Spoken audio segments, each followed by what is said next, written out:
बहुत समय पहले की बात है। नूरपुर गांव बहुत खूबसूरत हुआ करता था।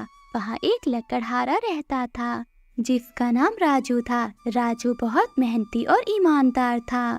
वो हमेशा अपने काम से खुश रहता था। उसके पास ज्यादा पैसे तो नहीं थे, मगर वो अपनी जिंदगी से बहुत खुश था। राजू के परिवार में उसकी पत्नी और 2 बच्चे थे। राजू कालू सेठ के यहाँ लकड़ी काटने का काम करता था और सेठ कालू लकड़ी काटने के लिए राजू को पैसे देता था, जिससे राजू और उसके परिवार का जीवन यापन होता था। राधा, मैं काम पर जा रहा हूँ। मुझे आज बहुत देर हो गई है। तुम आज बच्चों को स्कूल छोड़ आना। जी, स्कूल तो मैं छोड़ आऊंगी, लेकिन मोनू और चिंटी पिछले 2 दिन से कह रहे हैं उनकी टीचर स्कूल की फीस मंगा रही है। तो राधा, दे आओ बच्चों के स्कूल की फीस। अजी, आप जो पगार लाते हैं उससे मुश्किल से तो घर चलता है। इतनी सी तनख्वाह में मैं बच्चों की फीस का कैसे गुजारा करूं? अजी, मैं आपको एक बात साफ साफ कह देती हूँ, आप सेठ कालू से तनख्वाह बढ़ाने की बात करें। दिन ब दिन खर्च बढ़ता चला जा रहा है। बाजार सब्जी लेने निकलो तो सब्जी के दाम आसमान को छू रहे हैं। बच्चों की पढ़ाई का खर्चा और घर का खर्चा इतनी कम तनख्वाह में कैसे गुजारा होगा? तो ठीक है, मैं सेठ जी से आज ही पगार बढ़ाने की बात करता हूँ। इतना कहकर राजू काम पर चला जाता है। अरे भाई, आज तो पगार का दिन है। देखना, सेठ कालू कोई ना कोई लोचा जरूर करेगा। हमेशा कोई ना कोई बहाना बनाकर पगार कम कर लेता है। और अगली बात तो ये कहकर मेरी पगार काट ली कि जो तुमने 200 लिया था उसका ब्याज बढ़कर 1000 हो गया है। इसलिए मैं तुम्हारी पगार से 1000 रुपये काट रहा हूँ। हाँ रिया भाई, तुम ठीक कह रहे हो। सेठ कालू एक नंबर का चालाक और लालची इंसान है। एक तो काम पूरा लेता है और ऊपर से पैसे भी पूरे नहीं देता। हाँ भाई, मेरी भी अगली बार सेठ कालू ने पगार काट ली थी। मैंने बस 2 छुट्टी ली थी जब मेरी गुड़िया बहुत बीमार थी, और सेठ कालू ने इस बात का फायदा उठाकर मेरी आधी पगार काट ली। ऐ ऊपर वाले, इस बार सेठ कालू मेरी पूरी पगार दे दे। मुझे बच्चों की फीस भी भरनी है। फिर सभी लकड़हारे अपने काम को लग जाते हैं। काम करने के बाद वो सेठ के पास जाते हैं। सेठ जी, महीना पूरा हो गया है, हमारी तनख्वाह हमें दे दीजिए। अरे भाइयों, देखो, मेरे पास तुम्हें तनख्वाह देने के लिए अभी पैसे नहीं हैं। अभी माल बिका नहीं, सारा माल गोदाम में पड़ा है। 1-2 दिन में तुम्हारी तनख्वाह तुम्हें मिल जाएगी। पर सेठ जी, हमारे पास कोई पैसा नहीं बचा। हमें अपने घर के लिए राशन भी लाना है और बच्चों की फीस भी देनी है। अरे मैंने कहा तो है, 1-2 दिन रुक जाओ, तुम्हें तुम्हारी तनख्वाह मिल जाएगी। अभी मेरे पास पैसे नहीं हैं। सभी लकड़हारे निराश मन से अपने अपने घर चले जाते हैं। अजी, क्या हुआ? इस बार कितना पगार मिला है? राधा, अभी कोई पगार नहीं मिला। सेठ जी ने कहा है 1-2 दिन में पैसे मिल जाएंगे। पगार नहीं मिला? आपको तो पता है ना, बच्चों की स्कूल की फीस भरनी है। इनके स्कूल की टीचर ने आज साफ साफ चेतावनी दी है कि अगर कल फीस नहीं लाई तो बच्चों को घर पर ही बिठा लेना। बताओ, मैं क्या करूं?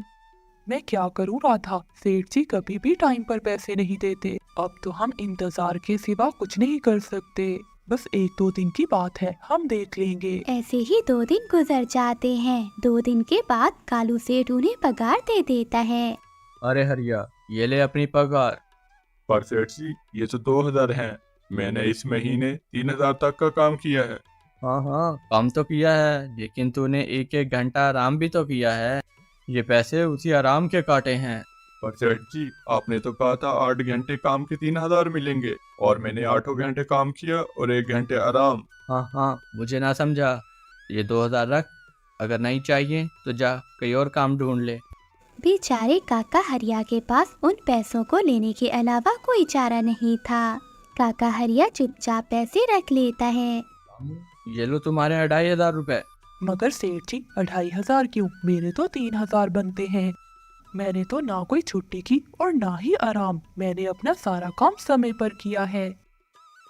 हाँ हाँ, समय पर तो किया है, लेकिन इस टाइम बाजार में लकड़ियों का दाम बहुत कम है। इस वजह से तुम्हें भी इस टाइम पगार कम ही मिलेगी, जब तक लकड़ियों का दाम नहीं बढ़ता। पर सेठ जी, बात तो 3,000 की हुई थी। मैं 2,500 में कैसे घर चलाऊंगा? मुझे अपने बच्चों की स्कूल की फीस भी भरनी है। मुझे पूरी तनख्वाह दीजिए। 2,500 ही मिलेंगे। काम करना है तो कर, वरना कहीं और कोई काम ढूंढ ले। बेचारे राजू के पास भी उन पैसों को लेने के अलावा कोई चारा नहीं था। अरे भाई, ये सेठ कालू एक नंबर का बेईमान इंसान है। सारे पैसे अपनी जेब में रख लेता है और कहता है लकड़ियों के दाम कम हो गए हैं। देख लेना, किसी ना किसी दिन हम गरीबों की से जरूर हाय लगेगी। नहीं हरिया काका, ऐसा नहीं कहते। आखिर वो हमारे अन्नदाता हैं। उन्हीं की वजह से तो हमारा घर चल रहा है। अरे कहाँ का अन्नदाता, काम के पूरे पैसे तो देता नहीं है। अरे पूरा महीना काम करके क्या मिलता है? सिर्फ ये 2,000। इससे घर कैसे चलेगा? इससे तो हम तरक्की नहीं कर सकते। काका, हम क्या कर सकते हैं? लकड़ी काटने के सिवा हमें और कोई काम नहीं आता। अगर कोई कारोबार करना भी चाहे तो हमारे पास कहाँ इतने पैसे हैं कि हम कोई कारोबार कर सकते हैं। अब तो सेठ कालू ही हमारे अन्नदाता हैं। कुछ देर बातें करने के बाद सभी अपने घर को लौट जाते हैं। जी आ गए आप। इस बार कितनी पगार लेकर आए हैं? राधा, इस बार सेठ जी ने सिर्फ 2,500 रुपए दिए हैं। बस सिर्फ 2,500? इसमें हम घर कैसे चलाएंगे? 1,000 रुपए तो बच्चों के स्कूल की फीस में ही निकल जाएंगे। घर का निजाम हम 1,500 में कैसे चलाएंगे? अब मैं क्या करूं राधा, हमें इन्हीं पैसों में गुजारा करना पड़ेगा। तुम ऐसा करना, पहले बच्चों की फीस भर दो, बाकी मैं देख लेता हूँ। अजी, आप क्या देख लोगे? सेठ जी से तो पूरे पैसे मांगे नहीं गए आपसे। मैंने सेठ जी से कहा था, मगर उन्होंने साफ साफ इनकार कर दिया और कहा कि लेने हैं तो लो, नहीं तो जाओ यहाँ से। सेठ जी का काम करने के बाद मैं किसी दूसरी जगह पर काम किया करूँगा। मैं आज ही सेठ जी का काम करने के बाद किसी दूसरी जगह काम ढूंढने जाऊंगा। इतना कहकर राजू काम पर चला जाता है। जैसा कि राजू ने कहा था, वो सेठ के यहाँ काम करने के बाद काम की तलाश में निकल जाता है। राजू जगह जगह जाकर काम ढूंढता है। वो बहुत सी दुकानों पर जाता है, मगर उसे कहीं भी काम नहीं मिलता। अंत में राजू थक हार कर वापिस जाने लगता है। वो सामने देखता है, एक भैंसों का झुंड उसकी ओर आ रहा था। राजू ये देखकर बहुत डर जाता है। वो इधर उधर देखता है। राजू को एक गुफा दिखती है। वो उस गुफा में जाकर छुप जाता है। ए ऊपर वाले, आज तो मैं बच गया। अगर मैं ना देखता तो मैं इनके नीचे कुचला जाता, परंतु ये मैं कहाँ आ गया? राजू ये सब कुछ सोच ही रहा था, तभी उसकी नजर गुफा में पड़ी हुई एक टोकरी पर जाती है। वो टोकरी के पास जाता है। ये कैसी गुफा है और ये टोकरी किसकी पड़ी है? इसे मैं घर ले जाता हूँ। ये टोकरी घर में सामान रखने के काम आएगी। राजू जैसे ही टोकरी को हाथ लगाता है तो गुफा में से एक आवाज आती है। रुक जाओ, इसे छूने की कोशिश मत करो। आवाज सुनकर राजू पीछे हट जाता है। तभी वहाँ एक साधु प्रकट हो जाता है। तभी वो राजू से कहता है, कौन हो तुम और मेरी गुफा में क्या करने आए हो? मुझे माफ करना, आप जो भी हो। एक भैंसों का झुंड मेरे पीछे पड़ गया था, जिससे बचने के लिए मैं यहाँ आ गया। तभी मेरी नजर इस टोकरी पर गई। मुझे माफ कीजिएगा, मुझे लगा यहाँ कोई नहीं है तो ये टोकरी किसी की नहीं होगी, इसलिए मैंने इसे छुआ। राजू, तुम्हें डरने की जरूरत नहीं है। मैं तुम्हारे बारे में सब जानता हूँ। मेरी नज़र जिस पर पड़ जाती है, मैं उसका सारा एहतसाब अपनी आंखों में देख सकता हूँ। आप कौन हैं और इस गुफा में क्या कर रहे हैं? आप अपना परिचय दीजिए। आखिर आप हैं कौन? मैं एक साधु हूँ और मैं कई सालों से यहाँ की रक्षा कर रहा हूँ। मैं कई सालों से इस गुफा की रखवाली कर रहा हूँ और ये गुफा मेरे पूर्वजों की है। और इस गुफा में सिर्फ वही आ सकता है जिसका मन पवित्र हो। और अगर पवित्र होते तो इस गुफा में कभी नहीं आ सकते। तुम एक सच्चे इंसान हो, इसलिए इस गुफा में आ सके और इस टोकरी को छू पाए। और तुमने इस टोकरी को छुआ है, ये टोकरी तुम्हारी हुई। नहीं नहीं बाबा, मुझे ये टोकरी नहीं चाहिए। मैं तो बस इसे देख रहा था। डरो मत राजू, तुम इसे ले जाओ। ये कोई साधारण टोकरी नहीं है, बल्कि ये जादुई टोकरी है। क्या जादुई टोकरी? हाँ राजू, ये वही टोकरी है। अब तुम इसके मालिक हो, पर जो चीज तुम इसमें एक बार डालोगे, तुम्हें वही बार बार इसमें वही डालनी होगी। और इसके अलावा और कोई चीज तुम इसमें नहीं डाल सकते। और अगर ऐसा तुमने किया तो इसका परिणाम तुम्हें ही भुगतना होगा। मेरी बात ये हमेशा याद रखना और इसमें सिर्फ वही चीज़ डालना जिसकी तुम्हें बहुत ज़रूरत हो। राजू वो टोकरी लेकर घर आ जाता है। राधा, देखो मैं क्या लाया हूँ। क्या लाए हो आप? बस ये एक टोकरी? पहले आप ये बताएं, आप काम की तलाश में गए थे, आपको कोई काम मिला के नहीं? राधा, 1 मिनट मेरी बात तो सुनो। ये कोई साधारण टोकरी नहीं बल्कि जादुई टोकरी है। राजू राधा को सारी बात बताता है जो घटना उसके साथ घटी। अच्छा, तो आपका कहने का मतलब है कि हमें इस टोकरी में कोई ऐसी चीज डालनी होगी जिसकी हमें सबसे ज्यादा जरूरत हो। हाँ राधा, हमें कुछ सोचकर ही इसमें कुछ डालना होगा। राजू कुछ देर के लिए सोचता है, फिर उसका ध्यान उन लकड़ियों की तरफ जाता है जो उसने राधा को रखने के लिए दी थी।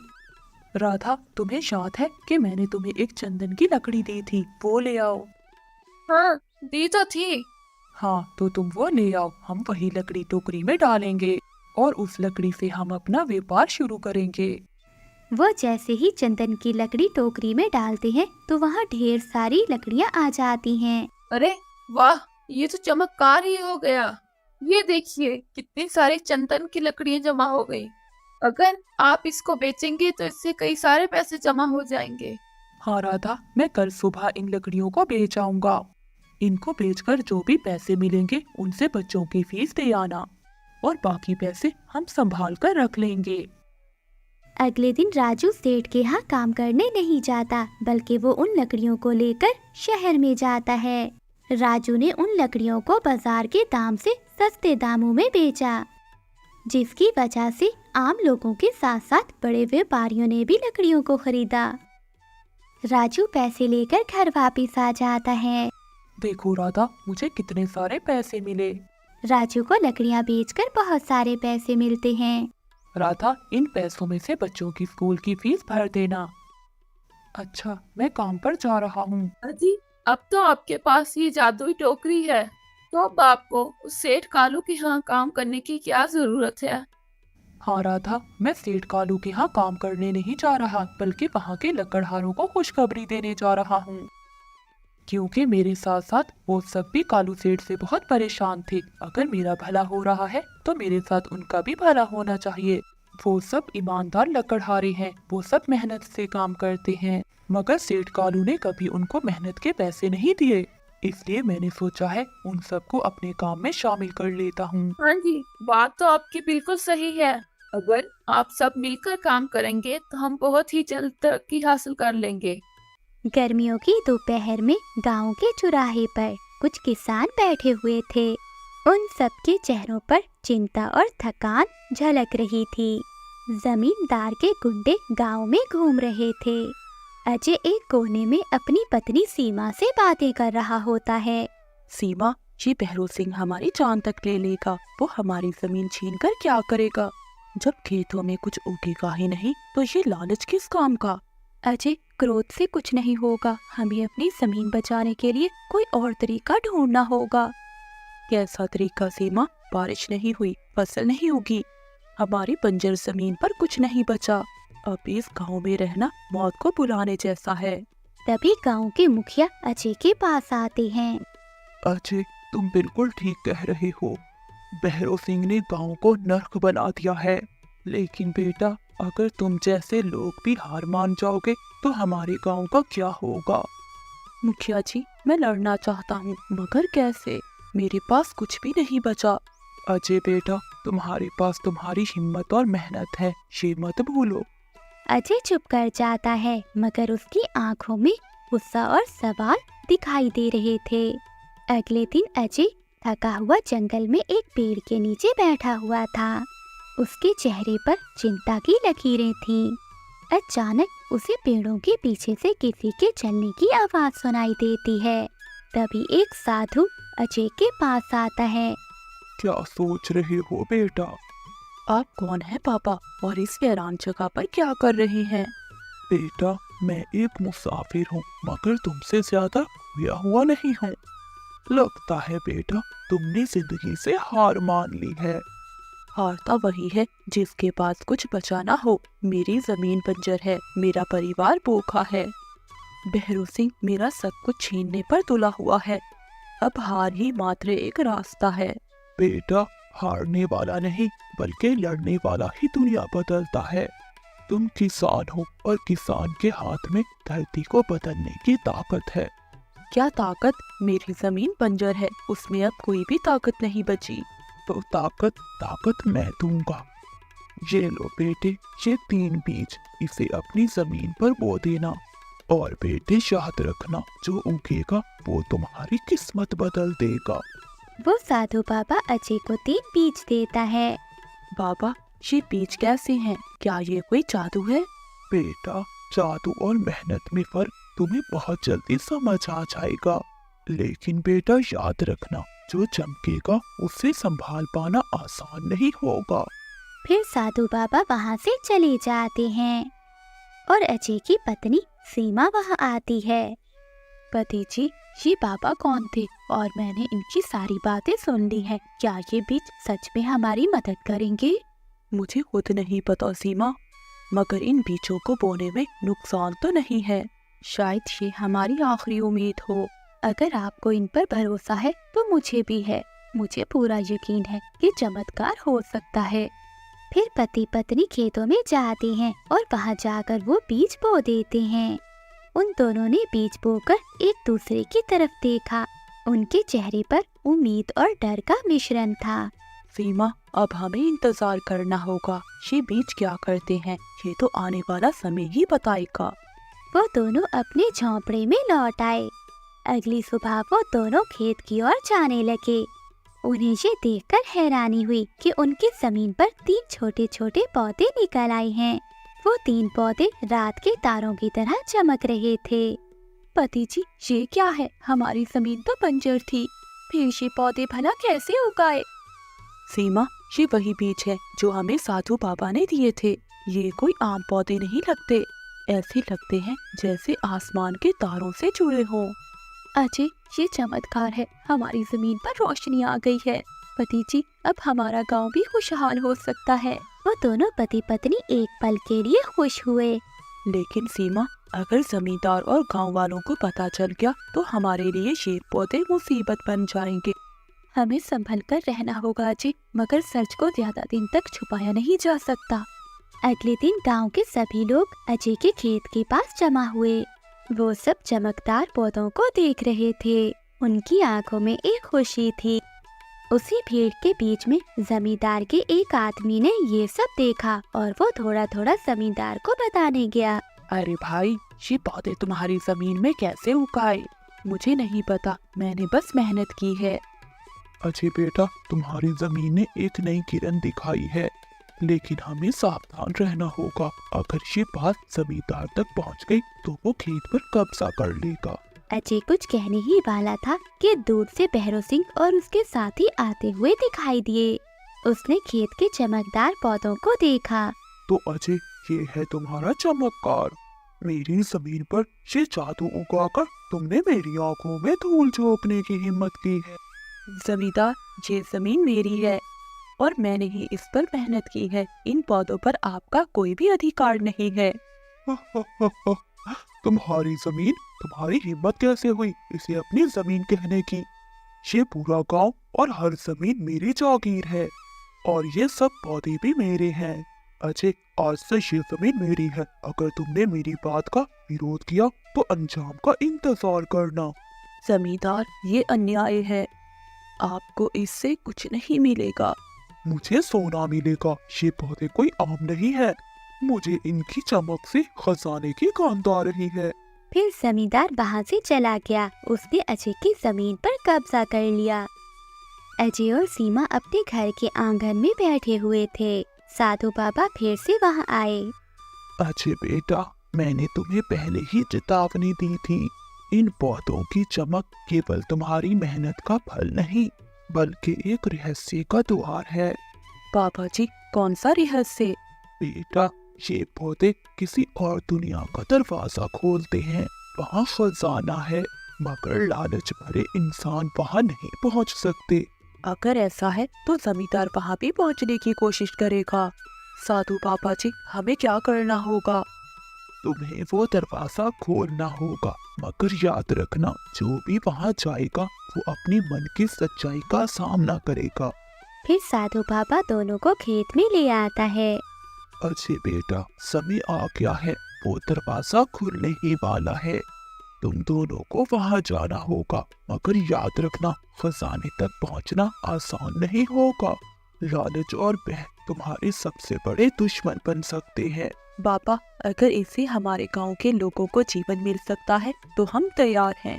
हाँ बाबा जी, हम अपनी मेहनत से यहाँ तक पहुँचे हैं, अब हम पीछे नहीं हट सकते। फिर बाबा ने एक मंत्र पढ़ा और देखते ही देखते वहाँ एक जादुई दरवाजा आ गया। अजय और सीमा धीरे धीरे उस द्वार के अंदर चले गए। उन दोनों ने दूसरी दुनिया में कदम रखा, जहाँ हर तरफ सितारे जगमगा रहे थे। वहाँ एक झील थी जिससे रोशनी निकल रही थी। झील के पास एक झील का रक्षक खड़ा था।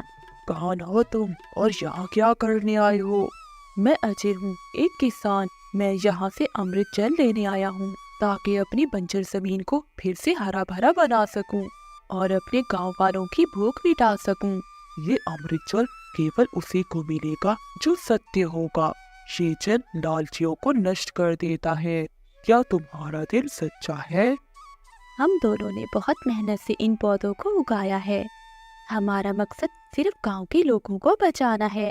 तभी भैरव सिंह अपने दो साथियों के साथ उस दुनिया में आ गया।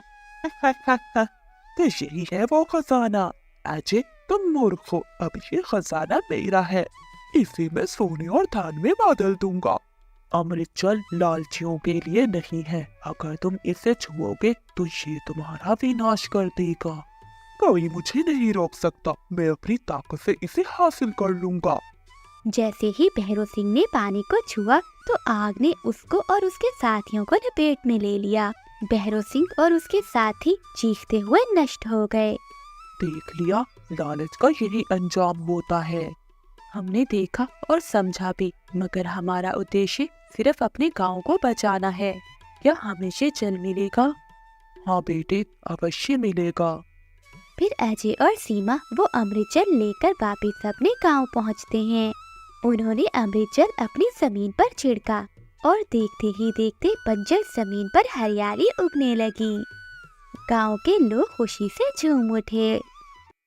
ये कहानी एक छोटे से गांव बदलापुर की है, जहां अजय नाम का एक किसान रहता था। अजय के परिवार में उसकी पत्नी सीमा और बेटा राजू था।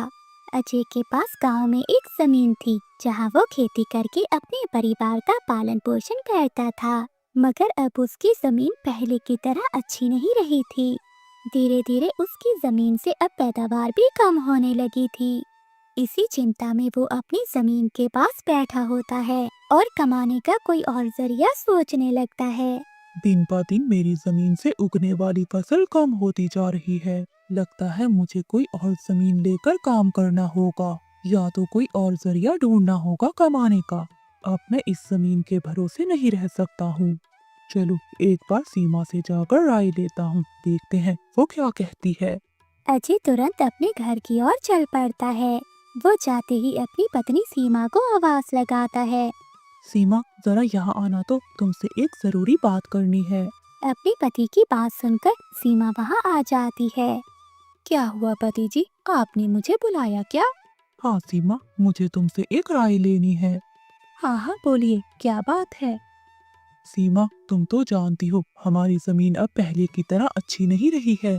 अगर मैं उसमें ज्यादा खाद डालने की कोशिश करूँगा तो मिट्टी कहीं खराब ना हो जाए। इसलिए सोच रहा हूँ कि कुछ समय में उस खेत पर काम करना छोड़ दूँ।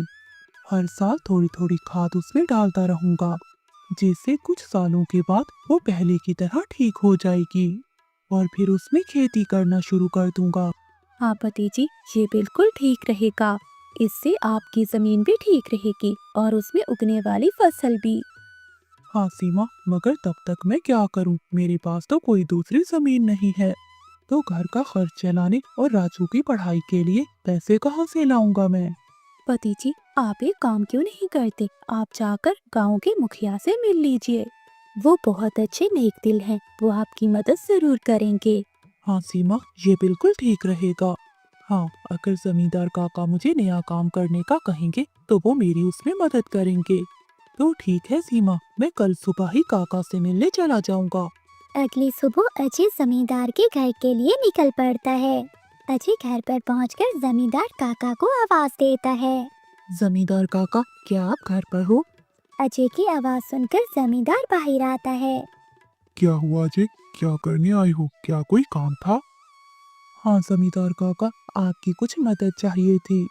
हाँ अजय बोलो, मैं तुम्हारी किस तरह मदद कर सकता हूँ? अजय फटाफट अपने खेत की हालत जमींदार को बता देता है। तो इसमें परेशान क्या होना बेटा। काका, मेरे पास एक ही जमीन है जिस पर मैं खेती कर कर अपने घर का गुजारा करता हूँ, और मैंने आज तक खेती के अलावा कोई दूसरा काम भी नहीं किया। अब मुझे यही समझ नहीं आ रहा कि मैं क्या करूँ। खेती के अलावा कोई और काम क्यों करना? तुम एक काम करो, मेरे पास गांव के बाहर एक जमीन है, तुम उस पर काम करो। काका, पर आपका तो नुकसान हो जाएगा। नहीं बेटा, कोई नुकसान नहीं होगा। इसी बहाने तुम मेरी जमीन की देखरेख भी कर सकते हो, क्योंकि बेटा अब मेरी उम्र हो गई है और मेरा बेटा भी शहर में रहता है। इससे तुम्हारा भी भला हो जाएगा और मेरी भी जिम्मेदारी कम हो जाएगी। ठीक है काका, अगर ऐसी बात है तो मैं कल उस खेत पर काम करने चला जाऊंगा। अजय जमींदार को धन्यवाद कहकर वापिस अपने घर की ओर चला जाता है। अजय घर पहुंचकर सीमा को सारी बात बताता है। पति जी, ये तो बहुत अच्छा है, अब आपकी सारी चिंताएं खत्म हो गईं। हाँ सीमा, अब मैं काका के खेत पर मेहनत करूंगा और जल्द ही मैं अपनी 1 या 2 जमीनें ले लूंगा।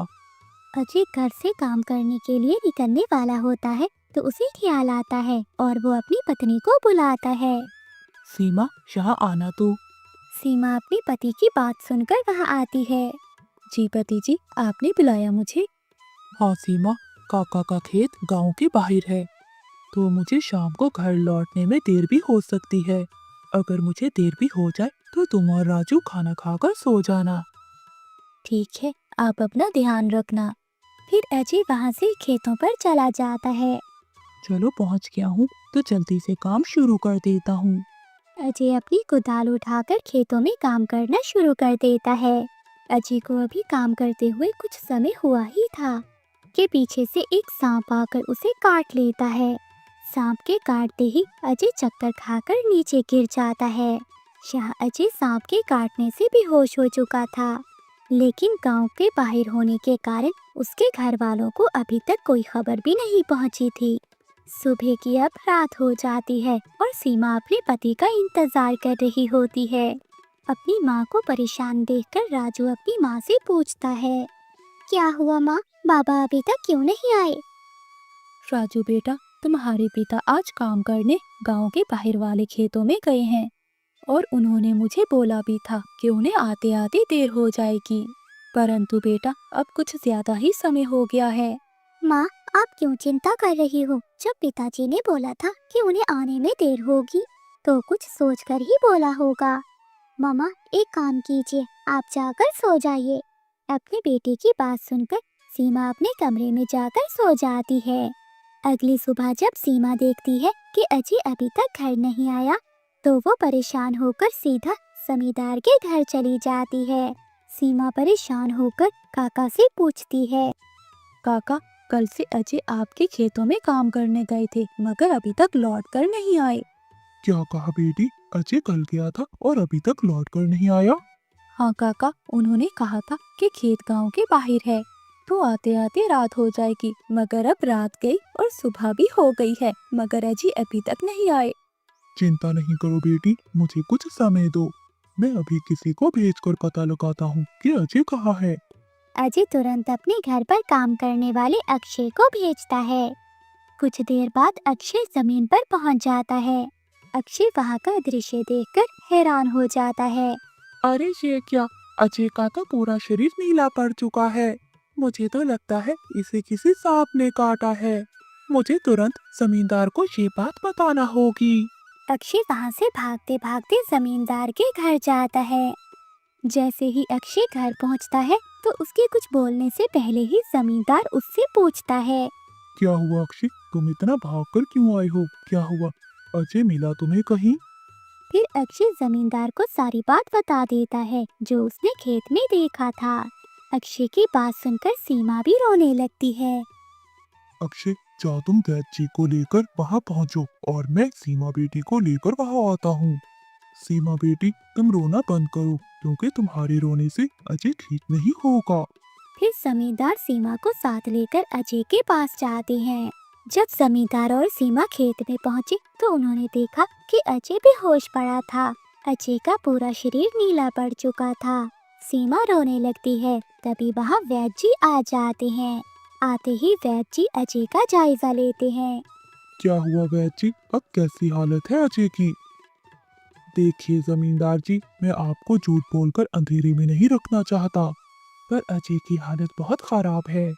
वैसे मैंने तो उसे दवा दे दी है, परंतु जहर अजय के अंदर कुछ ज्यादा समय तक रह गया है, जिस कारण वो बेहोशी की हालत में चला गया है। वैद्य जी, आप क्या कहना चाहते हैं? देखिए जमींदार जी, वो बेहोश है और उसका कुछ नहीं पता कि वो कब होश में आएगा। वो जिंदा तो है मगर कब होश में आएगा ये मैं नहीं बता सकता। तो वैद्य जी, अब हम क्या करें? देखिए जमींदार जी, अभी के लिए मैं कुछ दवाइयाँ दे रहा हूँ, बाकी सब ऊपर वाले के भरोसे है। फिर वैद्य जी दवा देकर वहाँ से चले गए और फिर कुछ गांव वाले अजय को लाकर उसके घर में छोड़ जाते हैं। सीमा बेटी, तुम जरा भी चिंता ना करना, तुम अच्छी तरह अजय की देखभाल करो। देखना वो बहुत जल्द ठीक हो जाएगा, और अगर तुम्हें किसी भी चीज की जरूरत हो तो मुझे बताना। मैं हर महीने तुम्हारे और राजू के लिए कुछ न कुछ पैसे दे दिया करूँगा, परंतु तुम हिम्मत न हारना। आपका बहुत बहुत धन्यवाद काका। आप हम गरीबों की बहुत मदद कर रहे हो। जमींदार सीमा को दिलासा देते हुए वहाँ से चले जाते हैं। जमींदार के जाने के बाद वहाँ राजू आ जाता है। अपने पिता की ऐसी हालत देखकर वो अपनी माँ से पूछता है, माँ, ये पिताजी को क्या हुआ है? राजू बेटा, तुम्हारे पिता को कल सांप ने काट लिया है, इसी कारण से वो बेहोश हो गए हैं। तो माँ, पिताजी होश में कब आएंगे? राजू बेटा, वैद्य जी ने कुछ दवाइयाँ तो दी हैं और समय समय पर पिलाने को कहा है, और उन्होंने बोला है कि उन दवाइयों से अजय ठीक हो जाएंगे। माँ, अगर पापा की ऐसी हालत है तो हमारे घर का खर्च कैसे चलेगा? राजू बेटा, तुम इस बात की चिंता ना करो, मैं हूँ ना, मैं सब संभाल लूंगी। नहीं माँ, आप क्या क्या करोगी? क्या आप घर को संभालोगी या बाहर का देखोगी? आप बस पिताजी और अपना ख्याल रखो। मैं खेत पर काम करके घर का खर्च चलाऊंगा। राजू की ये बात सुनकर सीमा बहुत भावुक हो जाती है। नहीं बेटा, इन सब का मैं ख्याल रखूंगी, बस तुम अपनी पढ़ाई पर तवज्जो दो। तुम्हारे पिताजी का सपना है कि तुम बहुत बड़े अफसर बनो। बेटा, मैं तुम्हें अफसर बनाकर रहूंगी, चाहे मुझे उसके लिए जितनी भी मेहनत करना पड़े। फिर सीमा राजू को पढ़ने के लिए भेज देती है। अब मैं अजय के ठीक होने का इंतजार नहीं कर सकती, मुझे खुद को खेती करनी होगी। अब मुझे ही सारे काम देखने होंगे। अगली सुबह सीमा जमींदार के पास पहुंच जाती है। नमस्ते जमींदार काका। सीमा बेटी, बताओ कैसे आना हुआ, और अजय की तबीयत अब कैसी है? काका, अजय की तबीयत अभी वैसी ही है। मुझे आपसे कुछ मदद चाहिए थी, इसलिए मैं आपसे मिलने चली आई। हाँ बोलो बेटी, मैं तुम्हारी किस प्रकार मदद कर सकता हूँ? काका, मैं चाहती हूँ जो जमीन आपने अजय को दी थी काम करने के लिए, वो मुझे दो, मैं उस पर काम करूँगी। मैं उस जमीन पर काम करके अपने घर का खर्च और राजू की पढ़ाई का खर्चा उठाऊंगी। बेटी, पर तुम्हें कोई काम करने की कोई जरूरत नहीं है। तुम्हारे घर के लिए जो भी खर्च लगेगा मैं हर महीने भेज दिया करूँगा। नहीं काका, आपने अब तक हमारी बहुत मदद की है, बस आप मुझे अब अपने खेत में काम करने की इजाज़त दे दें। अब मैं खुद मेहनत करके अपने राजू को पढ़ाऊंगी और बड़ा अफसर बनाऊंगी। जमींदार सीमा को बहुत समझाता है मगर सीमा समझने को तैयार नहीं थी। आखिरकार ये सुनकर जमींदार सोचता है, मुझे लगता है कि सीमा जमीन का काम नहीं कर पाएगी। अगर वो जमीन में काम करने भी जाएगी तो अजय का ध्यान कौन रखेगा? मैं एक काम करता हूँ, सीमा को काम करने के लिए अपने गांव के अंदर वाली जमीन दे देता हूँ, ताकि वो खेतों पर काम भी कर सके और अजय का ध्यान भी रख सके। ठीक है सीमा बेटी, मैं तुम्हें अपने खेत पर काम करने की इजाजत देता हूँ, लेकिन हाँ, तुम्हें मेरी एक बात माननी होगी। हाँ काका बोलिए ना। बेटी, तुम्हें हमारे गांव के बाहर वाली जमीन पर काम करने की कोई जरूरत नहीं। तुम्हारे घर के नजदीक भी एक खेत है, तुम वहाँ काम कर सकती हो, ताकि तुम अपने घर का और अजय का दोनों का अच्छे से ध्यान रख सको। काका ये तो बहुत अच्छा रहेगा, इससे मेरी और भी मदद हो जाएगी। बेटी, पर एक समस्या है, वो खेत बाहर वाले खेत से छोटा है। काका वो खेत मेरे घर से नजदीक है, मेरे लिए यही काफी है। मैं खेत में काम करने के साथ साथ दूसरों के घर में काम करना भी शुरू कर दूंगी, ताकि उन पैसों से मैं राजू की पढ़ाई का खर्च निकाल सकूं। बेटी, मगर तुम्हें इतना काम करने की क्या जरूरत है? काका मुझे ये सारे काम करने ही होंगे। अजय का सपना था कि राजू पढ़ लिख कर बड़ा अफसर बन जाए। अगर मैं मेहनत नहीं करूंगी तो उसका सपना अधूरा रह जाएगा। राजू की पढ़ाई के लिए और अपने घर को चलाने के लिए मुझे सारे काम करने होंगे। बेटी ठीक है, तुम्हारी मेहनत देखकर मुझे पूरा भरोसा है कि तुम जरूर कामयाब होगी। मैं तुम्हारी पूरी मदद करूंगा। सीमा ने जमींदार के अंदर वाले खेत पर काम करना शुरू कर दिया। सीमा सुबह खेतों में काम करती और उसके बाद वो लोगों के घरों में खाना पकाती और सफाई का काम करती। धीरे धीरे सीमा की मेहनत रंग लाने लगी। खेत में अच्छी फसल हुई, जिससे उसका घर चलने लगा और जो पैसे वो दूसरों के घरों में काम करके कमाने लगी थी, वो राजू की पढ़ाई पर खर्च करने लगी। बेटा मैं चाहती हूँ कि तुम मन लगाकर पढ़ाई करो। तुम्हारे पिताजी का सपना है कि तुम बहुत बड़े अफसर बनो। मैं तुम्हारे लिए हर मुश्किल को पार कर लूंगी। माँ, मैं कड़ी मेहनत करूँगा और एक दिन पिताजी का सपना पूरा करके दिखाऊंगा। एक दिन अचानक अजय को होश आ गया। अजय को होश में आते देखकर सीमा बहुत खुश हो गई। पति जी आपको होश आ गया, लगता है ऊपर वाले ने मेरी सुन ली। सीमा, मैंने तुम्हें और राजू को बहुत परेशान किया। नहीं पति जी, आप मेरी ताकत हो। जब आप बीमार थे तो मैंने घर को संभाला और अब देखो सब ठीक है। धीरे धीरे अजय बिल्कुल ठीक हो गया। ऐसे ही कुछ सालों बाद राजू बहुत बड़ा अफसर बन गया। माँ और पिताजी, आज मैं जो कुछ भी हूँ वो आप सबकी मेहनत के कारण हूँ। नहीं बेटा, ये सब तुम्हारी माँ का बलिदान है। उसने हर मुश्किल का सामना किया। सीमा का त्याग और अजय का साथ, दोनों ने मिलकर एक नई मिसाल कायम की। इस तरह माँ की ये कहानी हमें बताती है कि एक माँ अपने बच्चों के लिए और अपने घर के लिए सब कुछ कर सके।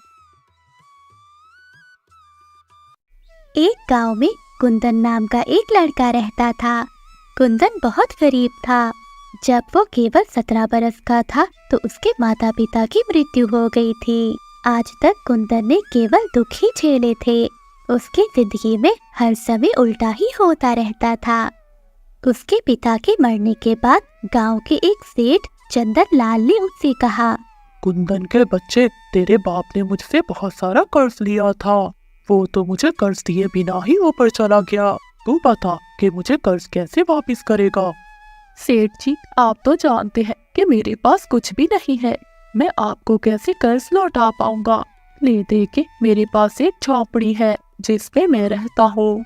उस झोपड़ी का मैं क्या करूँगा? अगर तेरे पास पैसे नहीं है तो उम्र भर तुझे मेरे खेतों में काम करना होगा। तू सारी जिंदगी मेरे पास काम करेगा, इससे तेरा कर्जा उतर जाएगा और मैं तुझे एक फूटी कौड़ी तक नहीं दूंगा। कुंदन नादान था, इसलिए वो चंदन लाल सेठ की बात आसानी से मान लेता है। ठीक है सेठ जी, अगर ऐसा करने से कर्जा माफ हो जाएगा तो मुझे मंजूर है। तो फिर क्या था, कुंदन सेठ के खेतों में मजदूरी करने लगता है। दिन भर मजदूरी करने के बाद भी सेठ उसे रात का खाना देता था, और वो भी 2 सूखी रोटियां। ये ले 2 रोटियां खा ले और सुबह उठकर जल्दी से काम पर लग जाना। मुझे सुबह सोते हुए दिखाई ना देना, वरना तेरी खैर नहीं। जी सेठ जी। यही नहीं, सेठ कुंदन को बहुत मारता था, लेकिन बेचारा कुंदन करता भी तो क्या, वो बहुत मजबूर था। ऐसे ही कुछ साल बीत जाते हैं और कुंदन 25 वर्ष का हो जाता है। एक दिन कुंदन को उठने में जरा देरी हो जाती है, तो वो जल्दी से सेठ के खेतों की ओर भागता है। अरे बाप रे, आज बहुत देर हो गई, जल्दी से खेतों में जाता हूँ इससे पहले कि सेठ आ जाए। वो जैसे ही खेतों में पहुँचता है तो वो देखता है कि सेठ हाथ में लाठी लिए कुंदन का इंतजार कर रहा था। सेठ को ऐसा देखकर कुंदन बहुत घबरा जाता है। सेठ जी माफ कर दीजिए, उठने में जरा देरी हो गई, आइंदा ऐसा कभी नहीं होगा। अच्छा माफ कर दूं? अगर आज माफ कर दिया तो तू हमेशा ये गलती करता रहेगा। सजा तो तुझे मिलेगी। तू क्या चाहता है कि घर में तू आराम करे और खेतों में मैं काम करूं? रुक, अभी बताता हूँ मैं तुझे। ऐसा कहते हुए सेठ कुंदन को मारने लगता है। कुंदन हमेशा मार खा लेता था क्योंकि उसे लगता था कि सेठ के अलावा कोई भी उसका इस दुनिया में नहीं है। मगर आज कुंदन सेठ को जवाब देते हुए कहता है, बस कीजिए सेठ जी, और कितना पीटेंगे? रात को आपने ही खेतों में देर तक काम करवाया, इसलिए मुझे घर लौटने में देरी हो गई और इसी वजह से मैं सुबह जल्दी नहीं उठ पाया। बताइए इसमें मेरी क्या गलती है? कुंदन का ये जवाब सुनकर सेठ बौखला जाता है। अरे वाह कुंदन, तो तू क्या कहता है कि गलती किसकी है? क्या मेरी? अरे तू तो अपने माँ बाप को ही खा गया। मेरे टुकड़ों पर पलकर तो मुझसे ही जुबान लड़ाता है। जा निकल जा मेरे खेतों से, जब भूखा मरेगा तो लौट कर आएगा मेरे पास। सेठ की ऐसी बातें सुनकर कुंदन रोने लगता है। ठीक है सेठ जी, मैं जा रहा हूँ। वो खेत छोड़कर सीधा गांव से बाहर जाने लगता है। उसे भी नहीं पता था कि वो कहाँ जा रहा है, मगर वो उस गांव से दूर जाना चाहता था जिसने उसका सब कुछ छीन लिया था। अब कभी लौट कर नहीं आऊंगा, चाहे मुझे भूखा प्यासा ही क्यों न रहना पड़े। तभी कुंदन को पेड़ के नीचे एक साधु बाबा मिलते हैं। साधु कुंदन की ओर खुश होकर देखते हैं। क्या हुआ बेटा, तुम यहाँ क्या कर रहे हो? क्या हुआ बेटा, क्यों परेशान लग रहे हो? हाँ बाबा, परेशान तो हूँ, जीवन में कुछ भी अच्छा नहीं चल रहा, भूख प्यास से अब मेरा बहुत बुरा हाल है। फिर साधु कुंदन को कुछ खाने के लिए फल देता है। अच्छा बेटा, लाओ अपना हाथ दिखाओ। अरे वाह बेटे, ऐसी लकीरें तो मैंने आज तक राजा और महाराजाओं के हाथ में देखी हैं। बेटा तुम तो बहुत तकदीर वाले हो। कुंदन को साधु की बात पर हंसी आ जाती है। ये आप कैसी बातें कर रहे हैं साधु बाबा? लगता है आप मेरे साथ मजाक कर रहे हैं। साधु कुंदन की बात पर मुस्कुरा देता है। बेटा क्या हुआ, तुम ऐसा क्यों कह रहे हो? बाबा मैंने अपना जीवन गरीबी में गुजारा है, मेरे माँ बाप की मृत्यु हो गई थी, जीवन भर उस सेठ ने मुझे मारा और पीटा। अरे मेरी जैसी किस्मत तो किसी की भी ना हो। बेटा तुम चिंता नहीं करो, तुम्हें बहुत जल्द मेरी बातों पर विश्वास हो जाएगा। बेटा मेरे ख्याल से तुम्हें उत्तर की ओर जाना होगा। कुंदन आगे बढ़ जाता है।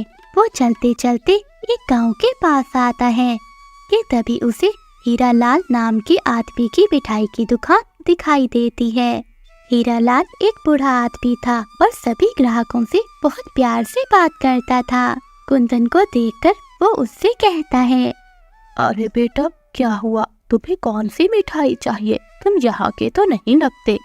जी मैं इस गांव का नहीं हूँ और मुझे कोई मिठाई नहीं चाहिए। क्या मुझे आपकी दुकान में अभी कोई काम मिल सकता है? बदले में आप मुझे आज रात गुजारने के लिए थोड़ी सी जगह दे देना। अच्छा ठीक है, तुम ये खाली मिठाई के डब्बे संभालने में मेरी मदद करो। मैंने अपने निकम्मे बेटे राजू को कितनी बार बुलाया मगर वो मेरी मदद करने आया ही नहीं, लेकिन अच्छा हुआ कि तुम आ गए। आओ बेटा आओ। कुंदन बड़े मन से हीरालाल की मदद करने लगता है। हीरालाल को भी कुंदन से बात करके बहुत अच्छा लग रहा था। रात होते ही हीरालाल कुंदन को अपने घर ले जाता है, जहाँ सिर्फ हीरालाल और उसका बेटा राजू रहते थे। राजू की माँ का बहुत पहले देहांत हो चुका था। अरे पिताजी, ये किस बेकारी को उठा कर ले आए हो? तमीज से बात करो राजू, ये कुंदन है, ये आज रात यही रहेगा। इसने आज मेरी बहुत मदद की है। तुम बताओ, तुम क्यों नहीं आए थे दुकान पर? पता है आज कितना काम था। अरे पिताजी, मैं जरा व्यस्त था। हाँ मैं जानता हूँ कि तू कितना व्यस्त होगा, तू अपने दोस्तों के साथ ही फिर रहा होगा। अच्छा अब मैं खाना बना लेता हूँ। नहीं आप रहने दीजिए, खाना मैं बना दूंगा। आपने मुझे यहाँ रुकने दिया, मेरे लिए यही काफी है। आपको मेरे हाथ का खाना बहुत पसंद आएगा। फिर कुंदन खाना बना लेता है। बेटा, खुशबू तो बहुत अच्छी आ रही है, तुम भी हमारे साथ खाओ खाना। क्या मैं आपके साथ? हाँ हाँ बेटा, तुम हमारे साथ खाओ। ये देखकर कुंदन की आंखों में आंसू आ जाते हैं। बेटा, क्या हुआ, ऐसे भावुक क्यों हो रहा है? बहुत अरसे के बाद किसी ने मुझसे ऐसे प्यार से बात की है, इसलिए मन थोड़ा भावुक हो गया। चलिए हम मिलकर खाना खाते हैं। सेठ जी, उठ जाइए, मैंने आपके लिए खाना बना दिया है, और राजू को भी उठा दीजिए। अरे वाह वाह कुंदन, तूने तो मेरा दिल ही खुश कर दिया। ऐसे तो बस मेरी पत्नी ही मुझे नाश्ता बनाकर खिलाया करती थी, तूने तो मुझे उसकी याद दिला दी। और हाँ बेटा, तूने ये क्या सेठ सेठ लगा रखा है, मुझे चाचा कहकर बुलाया कर। हीरा लाल की बात सुनकर कुंदन बहुत खुश होता है। थोड़ी देर बाद राजा के सैनिक गांव में आते हैं। गांव के सभी लोग वहां जमा हो जाते हैं। सुनो गांव वालों, राजकुमारी मैना अपने विवाह के लिए उचित वर ढूंढ रही है। जो भी गांव वाला उनकी एक खतरनाक शर्त पूरी करेगा, महाराज उसका विवाह राजकुमारी मैना से कर देगा और राज्य भी उसे सौंप दिया जाएगा। आप में से जो भी राजकुमारी मैना की शर्त को पूरा करना चाहते हैं, वो सुबह महल में पहुंच जाएं। सैनिक की ऐसे बातें सुनकर गांव में तो अफरा तफरी मच जाती है। कई नौजवान राजकुमार बनने के लिए राजकुमारी की शर्त